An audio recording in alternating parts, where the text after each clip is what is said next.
Welcome to Watch the Book. Today we present The Murder of Roger Ackroyd by Agatha Christie, published in 1926. Weeks after the tragedy in King's Abbot, Hercule Poirot receives a package containing a manuscript from the village doctor. It is a detailed account of the case that begins, as all good stories do, by setting the stage. Our story begins in the quiet English village of King's Abbot, at a grand house called King's Paddock, the residence of the wealthy widow, Mrs. Ferrers. Her recent past was shrouded in tragedy and rumor. Mrs. Ferrers died on the night of September 16th. As the local doctor, I was called to her home the next morning. There was nothing to be done. She had been dead for hours, a profound stillness in the room. My sister Caroline, a woman with an uncanny gift for discovering information without ever leaving the house, already knew, she declared, as she had for a year, that Mrs. Ferrers poisoned her husband.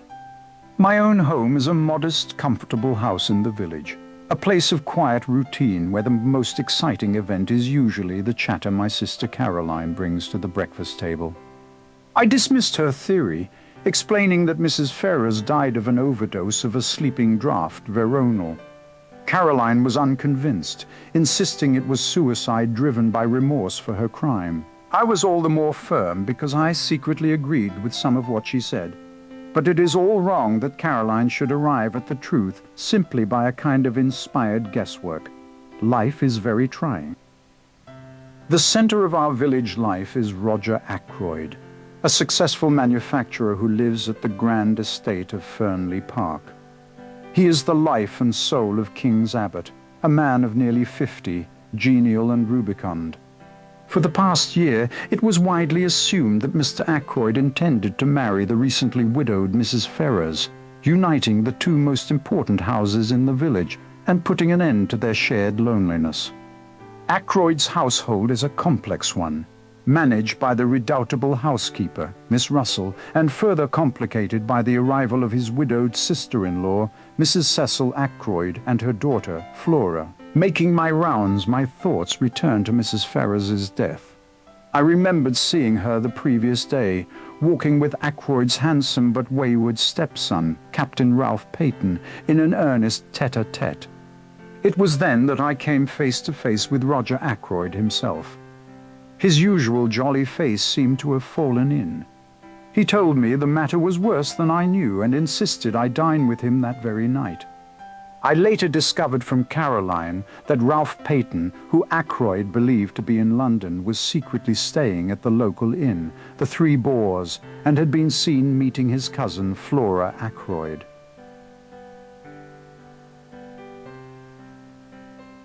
That evening I walked to Fernly Park. As I entered the drawing room, I heard the distinctive sound of a silver table lid being carefully shut and saw Miss Russell, the housekeeper, exiting the room. I was soon joined by the lovely Flora Ackroyd, her blonde hair like pale gold. She announced her engagement to Ralph, showing me a beautiful pearl ring, a union her uncle was very pleased about. Mr. Ackroyd was a man who delighted in the latest gadgets. Only a few days before I had been at Fernly, helping him set up his newest acquisition, a device for dictating letters. He was as pleased with it as a boy with a new toy. After dinner, Ackroyd led me to his study, his nerves clearly frayed. He confessed the shocking truth. Mrs. Ferrers had admitted to poisoning her husband, driven to the crime by his brutality. Worse, she had been blackmailed for a year by someone who knew her secret. The strain had driven her to despair. She had refused to name the person, but hinted it might be someone in Ackroyd's own household. She had promised to send him a letter, revealing everything within 24 hours. Ackroyd was tormented by guilt. Believing his own horror and shock at her confession had driven her to take her own life. Just as he was speaking, the evening post was brought in.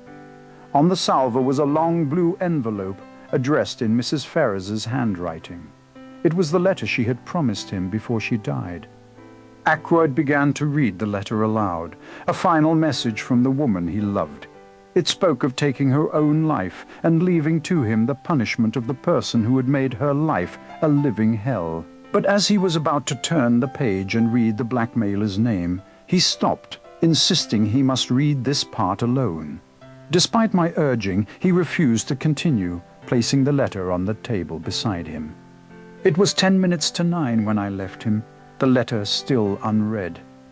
As I passed through the lodge gates, the church clock chimed 9, and a stranger in the dark asked me the way to Fernly Park. An hour later, at 10:15, my telephone rang. A voice claiming to be Parker the butler announced that Roger Ackroyd had been murdered.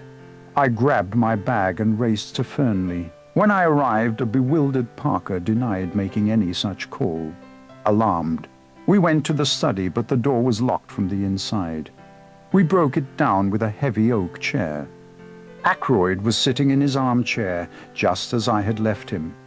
But protruding from below his collar was the hilt of a glittering Tunisian dagger. He had been stabbed from behind, and he was quite dead. The police was summoned. The study window, which I had bolted earlier, was now wide open, and on the sill were footprints from a pair of shoes with rubber studs, pointing both in and out. The secretary, Geoffrey Raymond, recalled hearing Ackroyd's voice at 9:30, seemingly refusing a request for money. He'd assumed I was still with him and had gone away so as not to interrupt. Then Parker revealed that Flora Ackroyd was the last to see him alive. She had gone to say goodnight at 9:45 and returned with a message that her uncle was not to be disturbed again. When questioned, Flora confirmed her story. She said her uncle was alone and seemed quite as usual. She kissed him goodnight, received his message for Parker, and went straight up to bed. The murder weapon was identified by Major Blunt as a Tunisian dagger that was normally kept in a silver display table in the drawing room. The same table I had heard being closed upon my arrival. The next morning, a distraught Flora Ackroyd came to my house. She insisted we engage the help of our reclusive new neighbor, a man who, she revealed, was the famous retired detective, Hercule Poirot. Flora's urgency came from a new development. The police, now led by Inspector Raglan, had discovered Ralph Peyton's stay at the inn and his disappearance. They now suspected him of the murder. Poirot listened intently to my account of the events. He agreed to take the case, promising Flora that he would uncover the truth, whatever it might be, and that he would not abandon the scent. At the local police station, we met Inspector Raglan, who was vexed by Poirot's involvement, but confident the case was nearly solved, laying out the evidence against the missing Captain Peyton. We learned that the lodge keeper had seen Ralph Peyton heading towards the house at 9:25, providing a suspect, a motive, and a timeline that fit perfectly with the known facts. A pair of Ralph's shoes with the same distinctive rubber studs as the prints on the windowsill were found at the inn. The case against him seemed overwhelmingly strong. But Poirot had his own methods. In the study, he noted a large armchair had been pulled out from the wall and later pushed back. He called it unimportant, and for that reason, very interesting. We later discovered the anonymous telephone call to me was made from the King's Abbot station call box, just moments before the night express to Liverpool was scheduled to depart. On the grounds of Fernly, Poirot and I observed a quiet, intimate conversation between Flora and Major Blunt, a man whose affection for the young woman was becoming increasingly clear. As they talked, Blunt poked at something glittering in the goldfish pond. Later, Poirot, with a great show of effort, retrieved the object while the others were distracted, revealing it to me in private. It was a simple gold wedding ring. Inside, an inscription read, "From R. March 13th. This confirmed a suspicion Poirot had formed about a secret relationship within the house. The reading of Ackroyd's will revealed legacies for the staff and a large inheritance for Flora. But the bulk of his immense fortune was left to his adopted son, Ralph Peyton. A new mystery arose with the discovery that £40 in cash was missing from Ackroyd's bedroom. The money had been there before dinner but had vanished by the next morning. The focus fell on the servants. The housemaid, Elsie Dale, seemed innocent, but the parlour maid, Ursula Bourne, who had been dismissed by Ackroyd that very afternoon, came under scrutiny. Poirot then held what he called a little reunion, gathering the family around the dining table. He looked at each of them in turn and declared that every single one of them was concealing something. His challenge worked. Mrs. Cecil Ackroyd, riddled with guilt, confessed to me that she had been secretly searching her brother-in-law's desk for his will, desperate to know her financial future. Geoffrey Raymond, the secretary, was the next to confess. He admitted to being deeply in debt, a fact he had concealed from the police for fear it would make him a suspect in the murder. The mysterious stranger I had met at the gate was eventually tracked to Liverpool. He was a rough character named Charles Kent, a drug addict recently returned from the United States. Kent had a solid alibi for the time of the murder, but he refused to explain why he had been at Fernly Park. Poirot, however, seemed to understand the man's purpose completely. Poirot's next move was to shatter the official timeline. He confronted Flora, suggesting she had never entered the study at all, but had instead been in her uncle's bedroom stealing the £40. Flora tearfully confessed. Desperate for money and unwilling to face another argument with her uncle, she had stolen the cash, faking the encounter at the study door to give herself an alibi. Her confession meant Ackroyd was last seen alive not at 9:45, but when I, Dr. Sheppard, had left him at 9:10. The window for the crime had suddenly become much wider. This revelation prompted Miss Russell, the housekeeper, to come forward with her own secret. The stranger, Charles Kent, was her illegitimate son, and she had met him in the summer house that night. She had gone to give him money, trying to keep his disgraceful existence a secret from her employer. Their meeting had ended by 9:25, well before the murder was thought to have occurred. My sister Caroline, ever the detective, discovered through her network of servants that Ralph Peyton had a pair of black boots with him at the inn, a fact Poirot found immensely significant. Poirot then published a false paragraph in the newspaper, announcing that Ralph Peyton had been found and arrested in Liverpool. He assured me this strategic lie would produce interesting results. The ruse worked perfectly. That evening, Ursula Bourne, the parlour maid, rushed to my house in a panic. She revealed the greatest secret of all.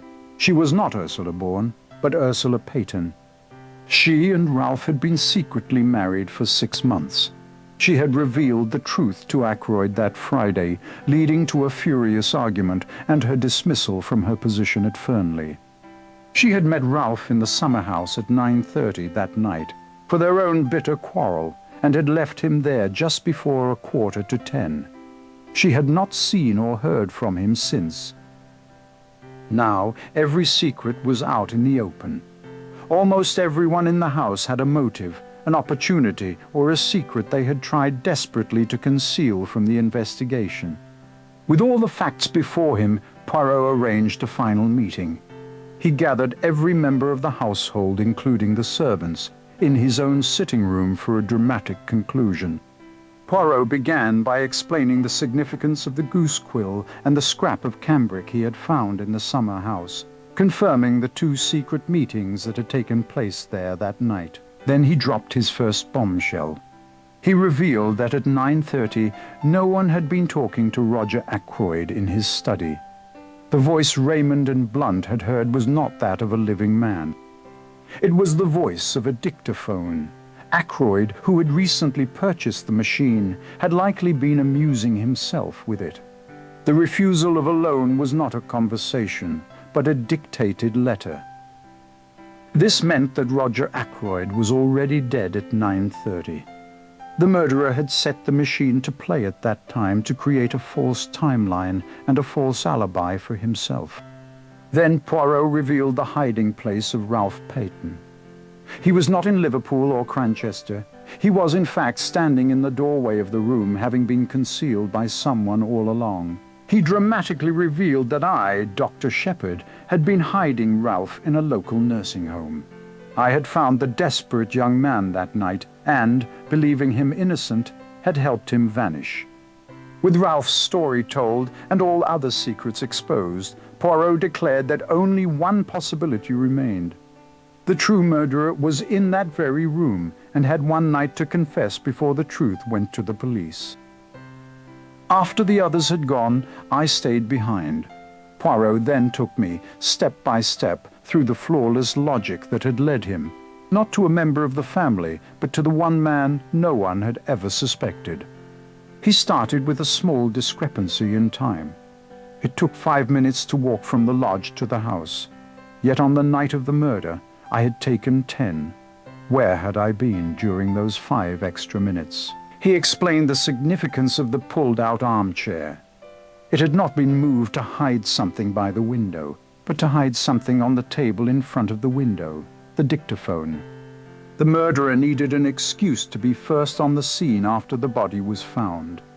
This was the true purpose of the telephone call, a call I arranged to have made to myself from the station. While Parker was phoning the police, the murderer had the perfect opportunity to retrieve the dictaphone and hide it in his little black bag before anyone else entered the room. He then explained the stud marks on the windowsill. They were not made by Ralph, but by me wearing a pair of Ralph's shoes, which I had taken from the inn earlier that day, for this exact purpose. Ralph's own boots were black, but the shoes I used were brown. This was the detail my sister had confirmed, a fact that seemed irrelevant, but was in fact another link in the chain of evidence. Poirot laid out the portrait of the killer. Someone who knew about the dictaphone, had mechanical skill, access to Ralph's shoes, and carried a black bag, a perfect description of a village doctor. And the motive? I was the one who had been blackmailing Mrs. Ferrars. As her doctor, I knew she had poisoned her husband. When she killed herself, I knew she would confess everything to Ackroyd. I went to Fernly that night prepared. If Ackroyd confronted me, I was ready to silence him forever. When he put aside the letter unread, I saw my chance and took it, stabbing him as I stood by his chair. My whole meticulous plan had been carried out. I set the dictaphone to create my alibi, locked the door from the inside, and then exited through the window to create the false trail. I then raced to the summer house, changed my shoes, and walked calmly down the drive, passing through the gates just as the clock chimed 9, creating the illusion that I had only just left the house. Poirot, having presented his irrefutable case, gave me a single night. He suggested I finish my manuscript, telling the whole truth, and offered me a way out to spare my sister the shame of a trial. I have spent the night writing this confession, this strange end to my narrative, which I once hoped would be the story of one of Poirot's failures. Odd how things pan out. My greatest fear was always Caroline. I often fancied she might guess the truth. She will never know. My death will be a grief to her, but grief passes. I should not like Caroline to know. Poor old Ackroyd. I'm always glad I gave him a chance to read the letter before it was too late. Or let me be honest, I knew that with a man like him, it was the best way to ensure he wouldn't. The dagger was an afterthought. I saw it in the silver table and realized it was a far better weapon than the one I had brought, since it could not be traced back to me in any way. The dictaphone, that was a clever touch.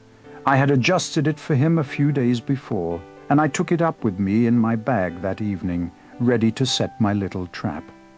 I am rather pleased with myself as a writer. I did what little had to be done. It was quite little, just to shove the dictaphone into my bag and push back the chair into its proper place. I wish Hercule Poirot had never retired from work and come here to grow vegetable marrows. My arm aches from writing, but my task is now finished. I have no pity for myself. I shall enclose this manuscript and address it to Poirot, and then, what shall it be, Veronal?